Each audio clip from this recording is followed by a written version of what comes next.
Hey everybody, welcome to the Building Code. My name is Matt Reisinger of Reisinger Build here in Austin, Texas. And I'm Brad Leavitt here in Scottsdale, Arizona. We are known as AFT Construction by most of you on our social media and the AFT Construction podcast, although our formal name is a Finer Touch Construction. So glad to be here with you, Matt.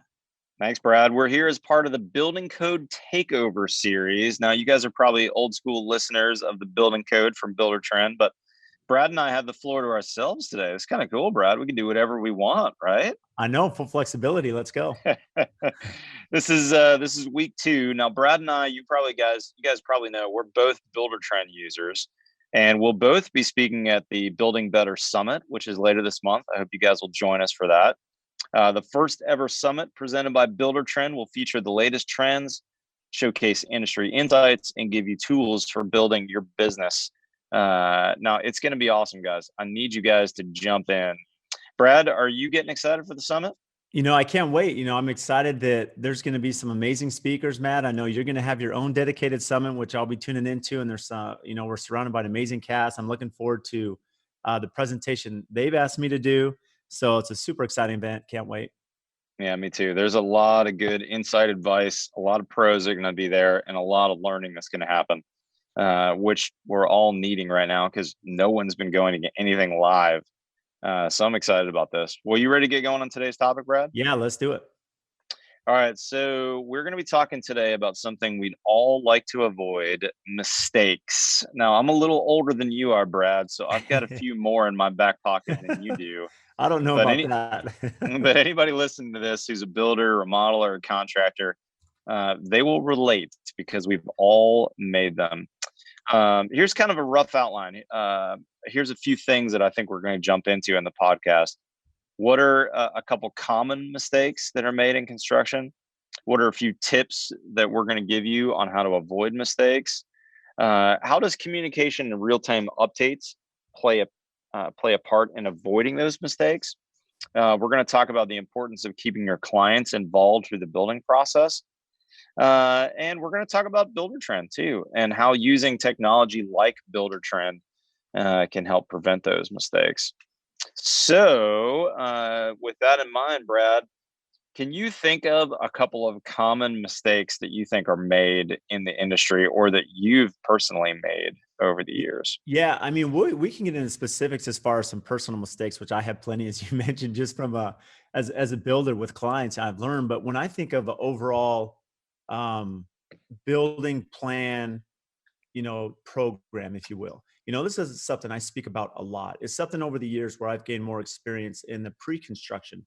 What I've seen is there's this old mentality. We're going to design the home. We're going to create the architecture, do the design, and then we're going to send it out on the street for bid. And it is such a bad process. And for whatever reason, the public has this mentality that I have to get 3 bids. I have to get a design and bid. And you're really, you're set up for failure right from the beginning. And I've seen where as we educate the public and our clientele and each other, that if the client can find an amazing contractor who they trust, if they can get the architect on board, the landscape architect, the designer, well, now you have the team. You have a budget. Every client has a budget. No matter how transparent we are or are not, there's still a budget and we can design together. And it's really important because all of us have different strengths we bring to the table. We can find different things in pre-construction and we're designing to the budget of the client. And this sets us up for success. So when that permit's released, we're starting already with a clear plan in place, ready to be successful. And I look back in my career, all of the projects that have been, I don't want to say disaster, but extremely challenging are ones where we came late to the table and bid them. Ones that we're involved from day one with architect and designer have been extremely successful. Oh man, that is such a common one, Brad. My company moved to only doing pre-construction services agreements and basically telling people, look, we don't bid anything. You can only hire us through a PSA, as we commonly refer to it. Yep. About a dozen or so years ago. And it was during the last recession, that kind of 07, 08 time period, that I had a really visceral experience on the 3 bids that kind of solidified it for me, that said, I'm not doing this ever again. I had a prospect come to me who I thought was my client. Like I was the only one who was going to provide pricing for them. And I didn't ask for a commitment or money from them. And then when I presented what I call a high level bid or a ballpark bid, he said, "That's great. The final plans will be available soon, and then I'm going to have 3 bidders." And we had those same conversations like you had. Why is it that you want to do that? Well, everyone says I have to do it, Yeah. and at that point I should have bowed out, but I didn't. But interestingly enough, this particular job had a very detailed set of plans and specs. It was actually, you probably know Peter Pfeiffer, a very well-reputed architect in town, Barley and Pfeiffer, old firm, 50-page set of plans, 100-page spec book. Everything was nailed down. I knew every fixture, every light fixture, everything in the house at this time. And long story short, when the bids came back, I think I was 1.1 or 1.2 in the house. One of my really good friends bid it, a guy that I trusted and knew we shared a few subs. He was about 200,000 more than me. And then another bidder that I didn't know, the kind of unknown player, was 100,000 less than me. So here the client is. He's got a bid for $1,000,001, my bid for $1,000,002, and another bid for $1,000,004. What does a person do with that? How do they Right. understand what the differences are? And I got the job, I got the nod, and later I got this info from the client, and I'm like, "Well, how did you pick me?" He's like, "Well, you were the middle bidder. That's why I picked you. I figured throw out the high guy, throw out the low guy, and I picked you." Well, when I got to the client was willing to kind of give me some of the bid information. I was digging into this. When I looked at my competitor's bid, a guy who I considered a friend, a good competitor, there was literally 2 subs he chose differently. He chose furniture grade cabinets instead of more traditional, Uh-huh. shop built cabinets like a really top cabinet maker, and maybe 1 or 2 subs that were a little bit more expensive than on what I'd chosen. That was the The 10% breaker. difference. Yeah, that was the breaker. That's why he lost. And in the end, the client chose those subs when I gave him the choice later, and said, "Well, we can do furniture grade sub. We can do this or this as well."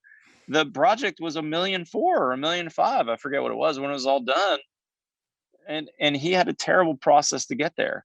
And the only reason he didn't choose the other guy is because he didn't trust the bid. It was a spreadsheet bid with hardly any backup. See, And and I so, love and I love you share that, Matt, because it's interpretation, right? What ends up happening, even mhm, as many defined specs as you have, every builder's going to interpret it different, and they're going to have their own building practices. And the other thing is, what's your protocol, Matt? You're going to look at this and saying, look, I'm going to bid this project. Aside from the cabinetry example you gave, but you're bidding it saying, I know what this project's going to cost. Some bidders are going to be low. They want to get into the project, and then they can change order them. They have a different mentality. Some of us may bid knowing what the project's going to cost at the end of the day. So the customers just can't navigate through that. They see a sticker price. It's not a finished product. So it's really hard to navigate through for them. 100%, 100%. And Brad, one of my big mistakes I'll share with you is early on in my business, I've really kind of moved to cost plus construction, where I have a contract that is you pay me whatever it costs, and then my fee will be added to that. And unfortunately, I'm an excellent builder. I didn't start as an excellent businessman. It's taken me a long time to get there. I made many mistakes over the years and really communicating well with my clients and getting signed change orders. And I remember a job in particular was one that I foolishly signed a guaranteed maximum price contract on a remodel that ended up having a bunch of problems. And the client wouldn't sign off and didn't do a great job of responding back. And I wanted to keep construction going. And so I forged ahead thinking surely he'll pay these bills and we'll get these change orders signed. And this was a recession job that I was doing in like, 08, 09, 10 when I had 2 cents in the bank after everything was paid. And I lost a ton of money on that GMP job. And I didn't want to sue the client. I wasn't willing to do that. And I lived to fight another day. But it was a really hard lesson for me and saying, God, I got to get not only can I just be a good builder who does it right, I also need the business of building to be right, and get all my ducks in a row. And honestly, it's one of the things later that led me to make the move to Buildertrend. was that change order feature, and being able to be on the job site with the client and physically get their signature on my iPad for a change order that's happening in real time on a cost plus job with lots of changes, so that we're all on the same page. We all know what the budget is. And I have your signature saying, yes, proceed forward with this money that I'm willing to spend. Because just because it's a cost plus job does not mean they're actually going to pay those costs, is what I've learned over the years. Yeah, I love that. And I love that Buildertrend has that feature because we use that as well. I mean, signed change orders, we could probably spend an hour on this topic about the It's a mistakes we've made. 4-part podcast Yeah. series is And what it is. yeah, and just understanding, not only to get it signed, but help the client understand the communication, why it's necessary or what's behind it, right? How it affects construction, how it can cause delays, stopping a train at full speed. But one thing I'm going to give some kudos to you, man. I had you on my podcast and you actually shared something that changed my entire company structure, just so you know. Whoa. And I All never told you right. this. Yeah. So I had you on and we were talking actually specifically on the cost plus about the mistakes. And one of the things that I've struggled with as a builder is, on these more complex luxury builds, my issue with the cost plus is, yes, a lot of our clients want us to get 3 concrete bids. They want me to get 3 framing bids. They want me to get 3 roofing bids, right? And to some extent, that's okay, right? When I'm talking about paint, for the most part, drywall, cabinetry, some of these finishes, I can work with most of these vendors and work through that. The issue I've always had is I don't want to take the lowest concrete bid. I don't want to take the lowest excavation bid. And one thing you said, man, you said even on a cost plus, you'll fight that say when it's in regard to the structure, when it's something where my lifeline and my reputation and um, Mm-hmm. my company's on the line because this is a life safety thing. I'm getting one bid of someone I trust. And so fast forward, you and I had that podcast, fast forward 2 months, we have probably one of our most signature projects, one of our trophy homes, if you will. And the client's very savvy. He has a third party management company that we're working with, a Mm-hmm. contractor's rep that I've done in commercial, but in residential, this is my first experience. And it was so much more informative for me to sit down and say, look, when it comes to cabinetry and the finishes, I'm going to get you 3 bids. Landscape, I'll get you 3 bids. But concrete, framing, waterproofing, excavation, masonry, I'm getting 1 because they're good. They're cost effective. I know their pricing's good, but this is the safeguard of your home and my reputation. And they understood that and they said, that's fine. And so going back to your cost plus That's and just the awesome. business strategy, it's changed. And so it's allowed me to be a little bit more, I use the word precise, but at least more direct with the client. And it's been super helpful. That's awesome. This is probably a whole nother sideline that we could talk about too, but uh, honestly, I'm cost plus with several of my subcontractors as well. I'm in a market that's not a sophisticated market. Austin, Texas, doesn't have any contractors that have been around for second generation or third generation ownership. So I've got painters, drywallers, cabinet guys, framers that are all first generation businesses. They're all struggling to make a living. None of them are living in mansions. And so with a lot of them, I've worked out a weekly, a daily, a monthly rate, and we work together on projects. And they know every year I'm going to renegotiate their pricing. So if they feel like they need to raise, great. In January we'll talk about it. But like my framing carpenter I've used for 12 years, they do a fantastic job. We generally know how much it's going to cost based on how many weeks he's done in the past for me. But I don't bid anybody else. I don't even talk to anybody else. He does all of my work and we have a great relationship. So he's basically cost plus to me and I'm cost plus to my clients. And you know what? That works out that he doesn't have to get a set of plans and go, oh crap, I could lose a ton of money on this if I underbid this. I better put a huge margin of safety on this. And on the other hand, I don't ever have him do jobs where he poops the bed and loses 20 grand because he has to stay with his bid price. And so we've kind of created this culture of, hey, we're going to charge fairly and we're going to make a decent living, but we're not going to live high on the hog. And we're going to do the same across the board for our clients as well. See, I And love, that brings a trust culture. yeah. And I love that because going back to the mistakes, one of the mistakes I made early in my career is trying to be everything to everyone, right? Not really having, a goal or at least a direction or a specialty, and to that point, you get to the point like you are, Matt, where you have a reputation, you've built that, there's credibility. And so you're not trying to be everyone's client. You have a specific client that's Mm-mm. going to value you, your trusted trades. And that when you call these trades who you build relationships with, they're going to show up, they're going to perform, even in a busy economy or where, the tight labor issue or material shortage through COVID, there's a reputation there that you have a credibility and there's value there. And there's going to be a client that respects that and wants that. Yeah, and the other benefit on that is I just got off the phone with one of my long-term clients. Is anytime they have a project, I'm their builder, and I've got a client now that I'm probably on project 6 for, and they've probably given me, I don't know, 6 or 7 or $8 million over the last 10 years for their projects, and some of them are small projects, like I'm going to fix a kitchen ceiling at his house that had a leak issue, small project. There's no contract, there's no nothing. I do it for him, and he knows that we're 100% fair. Mm-hmm. And he calls me on anything. And he also had a ranch that had a big problem, and it's going to be probably a $2 million job. He wouldn't even talk to anybody else. Why would he talk to anybody else? He only called me. So this year he'll probably give me $2 million, and I know for sure that he's got a house in planning probably in the next 1 to 2 years that I'll be the only contractor he talks to, and it'll be the same builder's fee pricing that he had on his last job, and all the same subs. He loves it, and I love it. It means that I don't have to go out and interview. I only do about $10 million of construction every year, and if this guy's going to take 2 of that, great. I only have the other 80% to fill for the year. Yeah, which is awesome. And Which it's is interesting. awesome. Yeah.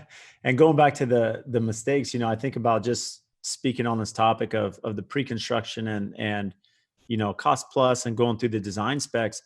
We made a decision, I would say 3 years ago, that I won't do a project unless we have an interior designer, and that's really been something, architects always involved, landscape architect typically in Scottsdale because we're dealing with the natural desert. But, a designer is something that I've held firm to, because the last major project that I worked on where I had a big problem was that, we're making decisions as we go. And the client, this is an ICF house. You actually toured this house, Matt. And it was a lot of years in pre-construction. We're building this, and ICF set, we had the window package ordered and we're getting ready to install. And the client comes through and says, I want to change all my walls, my window openings, right? And this is major stuff.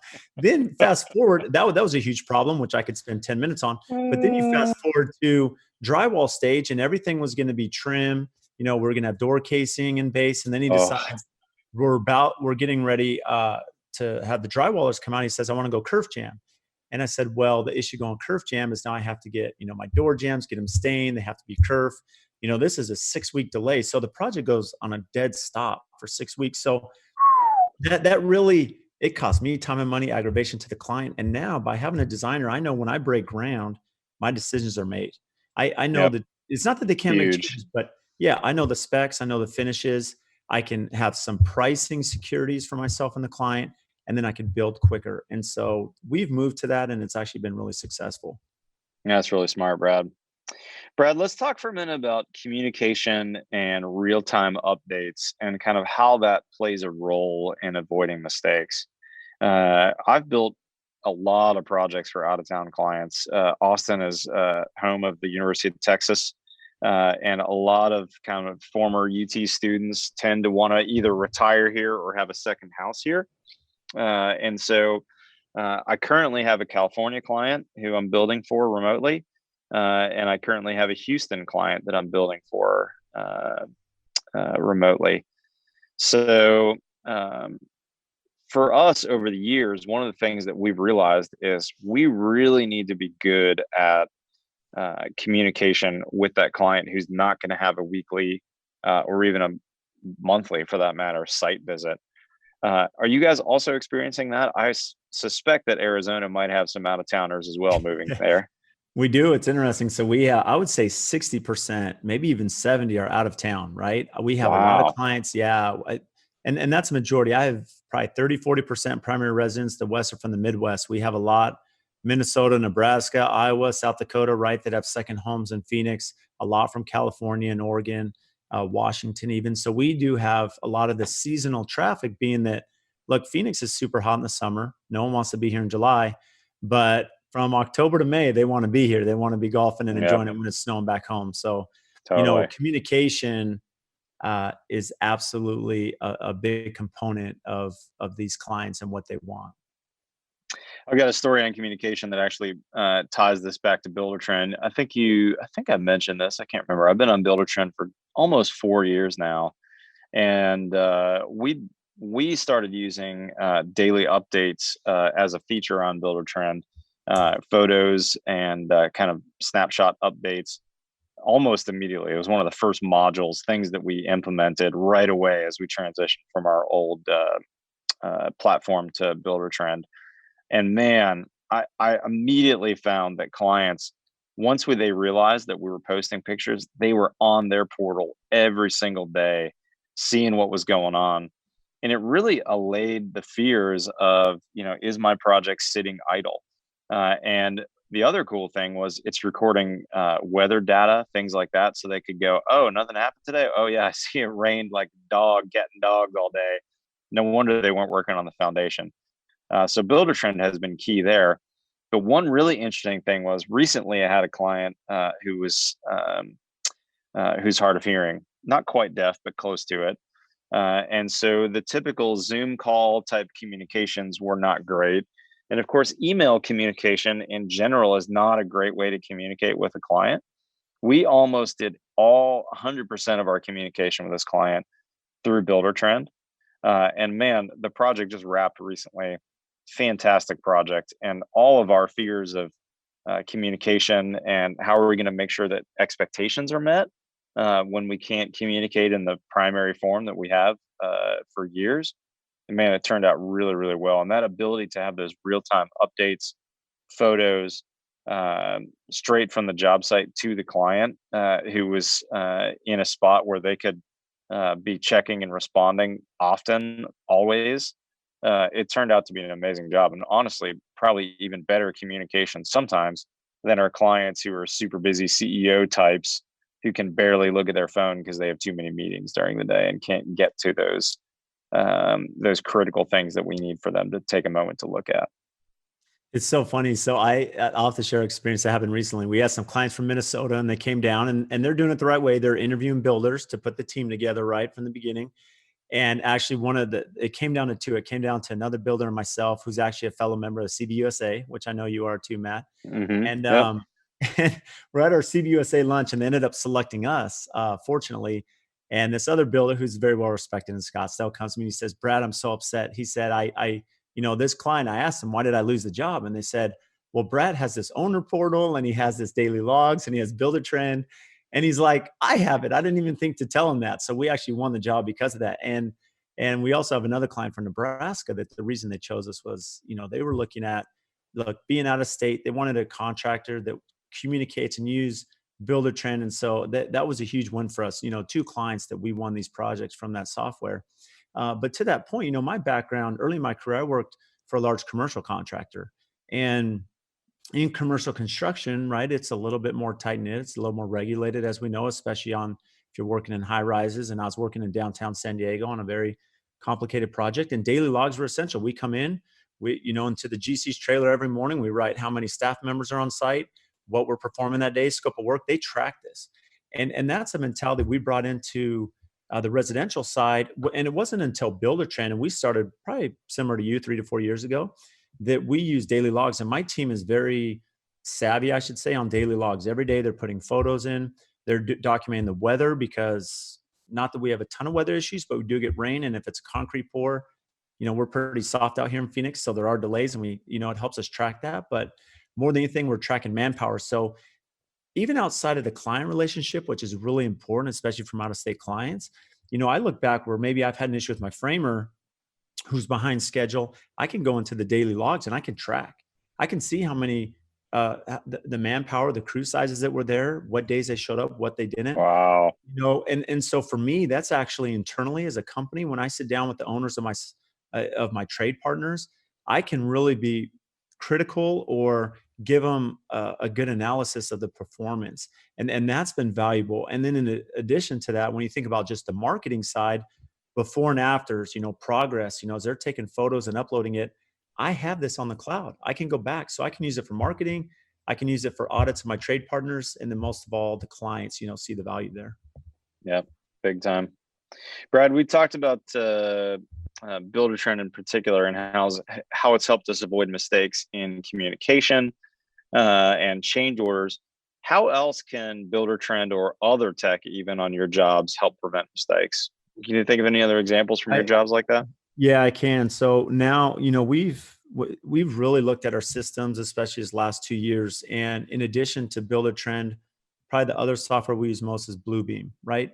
So Bluebeam is software that we use, and what it really allows you to do is you can layer plans, you can colorize different pages, and you can put them together to oversee. They overlap each other. And then what's great about Bluebeam is it's like a PDF writer, so you can actually put notes. We had a project in Gilbert, a city here, where we were demoing an existing house, an existing property, and the homeowner wanted to demo 50 of the trees, but keep 20 of them. So we could go on Bluebeam and we could specify which ones were staying, which ones were leaving. That way, or were remaining. That way, the subcontractors could really give us a competitive bid because it really outlines, the project. So it's software that's very adaptable to us as builders. And Mm, so what happens, and not to throw my architects under the bus because we work with some amazing architects, but they miss stuff. And yep. they design it and they send it out to their professionals and engineers, right? They're civil and grading and drainage and structural and mechanical. All of them are looking at different things and doing different layers. And it's not all getting transcribed and communicated to the architect. So what's key is I have a couple members on my team on the pre-construction that are sophisticated with Bluebeam, and they layer the project and they find issues with pad heights and grading and drainage, which is a big issue for me in my market, especially with hillside builds and the complexity of the natural desert and 100-year flood zones and washes and a lot of things we deal with. So these layers are extremely important because it saves us hundreds of thousands of dollars by these layers on Bluebeam.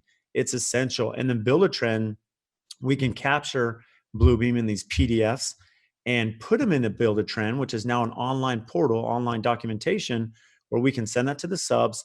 And throughout the project, they can see these layers that we've highlighted and their PDFs that are accessible throughout the entire project. So it's been key for us as we are spending a lot more time in pre-construction before we break ground. Yeah, that's awesome. This is a little bit off script, Brad, but I wanted to mention when it comes to tech and preventing mistakes. When I moved to Buildertrend about 3 or 4 years ago, they just started doing on-site consulting. Basically, a team of two or more Buildertrend folks that could come on site and help train you to really make the best use of the software.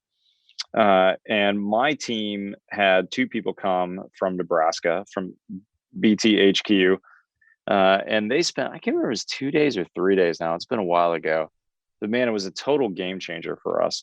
And the reason I bring this up is my buddy Wade Paquin, WKP Builders in Rhode Island, called me this past week and was like, "Hey, should I do this? I'm thinking about having Buildertrend come. I know it's kind of expensive. It's not free, right? You got to pay them for their time." I said, "Dude, it's 100% worth it. It was a game changer for us in adopting the software."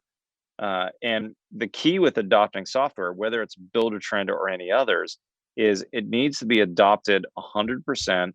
People need to understand how to use it, and you need to make it a part of your team, a part of your practices, your routine. And that's what we've done with Buildertrend. And if you're watching this, you're probably a Buildertrend user or you're thinking about Buildertrend. Use all the modules, use it completely, and make sure everybody's using it, not just, oh, Jim's he's not tech savvy, we don't make him do his daily updates because he doesn't know how to use apps on his phone, whatever. No, everyone needs to be trained, and everybody does it. It just becomes part of your culture, and that routine helps eliminate mistakes. And it also, it's kind of going back to what you said earlier about the daily logs, gives my management team the ability to not have to hit every job site every day like we did 10 years ago as a team, and see what was happening and make sure that a lower level project manager who doesn't have much experience has a higher level project manager. Tim, who's my VP of construction, can look at all those photos. And he was telling me the other day, he called one of our junior people and was like, "Hey, I was looking through your photos and I noticed X, Y, and Z. Have you thought about this? Because, these days with scheduling, you really need to get this on order. Is that done? Oh, no, I hadn't thought about that. That's right. The lead times have been going up. So now my whole team doesn't have to be on the road all day, every day, checking out jobs. We can easily have that kind of second check from the office because we're using tech and using it wisely. Anyways, we're probably running short on time, Brad. Yeah, and real quick before we close this out, but what's interesting, Matt, is when you talked about using the modules, a lot of the feedback I get from other contractors that reach out to me on social media and other platforms is they say, Brad, we want to integrate Buildertrend. We're trying to understand how to educate and really get up to speed, right? Because there's value there if you understand the software.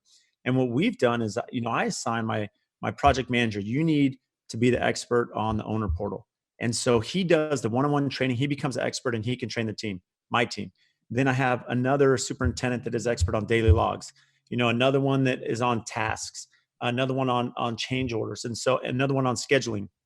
So now you delegate one member of your team to become the expert on that specific module. They can train everyone else or be a resource. And so that has really alleviated all of us trying to know everything about the software and specialize, but it still benefits the entire company. That's really smart, Brad. That's really smart. All right, everyone. I hope you've enjoyed our discussion about mistakes and how to avoid them. Before we sign off, we want to talk a little bit about the Building Better Summit that's coming up in just a couple of weeks. Yeah, so the Building Better Summit is on April 27th. You can join Matt and I for in-depth learning sessions and a live panel discussion with other industry experts. You'll hear about our experience and get advice on a variety of topics that will help you to better your construction business. So just go to buildertrend.com/summit 2021 to learn more and sign up today. Good stuff, Brad. I really appreciate you joining me for this, man. It's really fun to spend a few minutes with you. I wish you lived closer. I get to see your stories and your Instagram, but to spend a few 30 minutes on a podcast with you sure is fun. Yeah, and just following us, we have Joe Christensen of Cardinal Crest Homes and Brandon Patterson of Iowa Skilled Trades that'll follow us. So everyone definitely tune in. That's right. They're the next takeovers on this building podcast from our friends at Buildertrend. Guys, thanks for joining us. We'll see you next time on the podcast.